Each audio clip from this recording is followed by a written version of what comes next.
Okay, next up on the main card, we have a welterweight fight between Rakhmonov and Carlston Harris. And Rakhmonov is coming in at a negative 230 favorite. Harris coming in at a plus 190. And so I went back and watched the last fight for both of these guys. And the thing about Rakhmonov is he's undefeated. His MMA record is undefeated, so he's got that undefeated mindset, which I think is, a huge factor going into a fight. Confidence, having, your mind be in the right place. When you're undefeated, you feel invincible.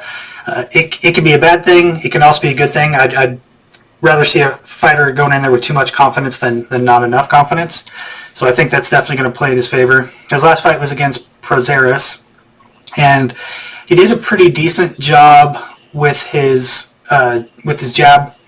I saw that he had a nice kind of double jab where he'll feint the first jab and then come and follow it up with an actual jab.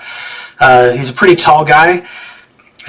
What I noticed is he didn't really use his height, like a lot of tall guys really don't use their height to the maximum potential when it comes to striking.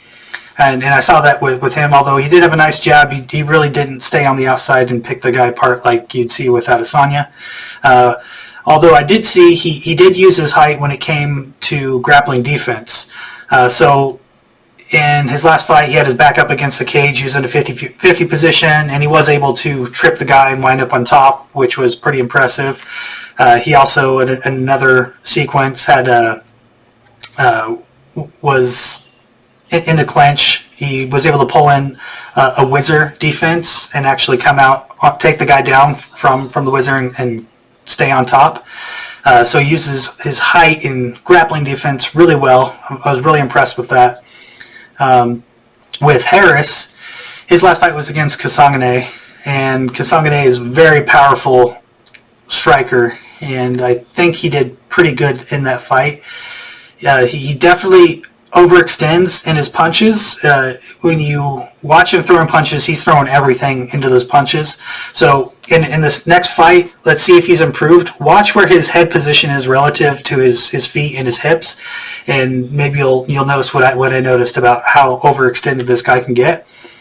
He throws some good combos. He throws some 1-2s where he'll mix it up a little bit with the two being either a overhand right or a right hook. I think I even saw him throw an uppercut. So I like that he had a variety of striking combinations that he was throwing, and he did catch his opponent with some pretty good strikes. I'd say my prediction for this fight is that Rakhmonov should use his feint, block, and then counter Harris. Since Harris overextends so heavily, I feel like that's just a big vulnerability. I think that would be the prime strategy for Rakhmonov to use in this next fight.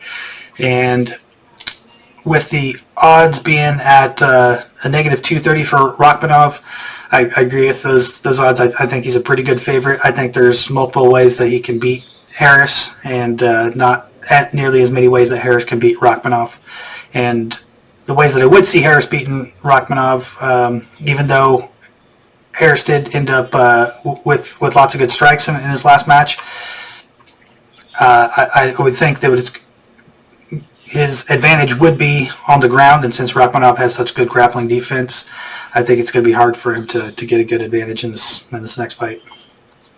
Yeah, I think this will be one of those fights where I could see Rakhmonov just keeping it standing, like just, tagging him, Harris trying to go for a takedown, him just pushing him back up and making him stand with him. I don't see wrestling being a primary means of somebody attacking another in this fight. I could see them trying to do it and then only utilizing wrestling when they're in trouble.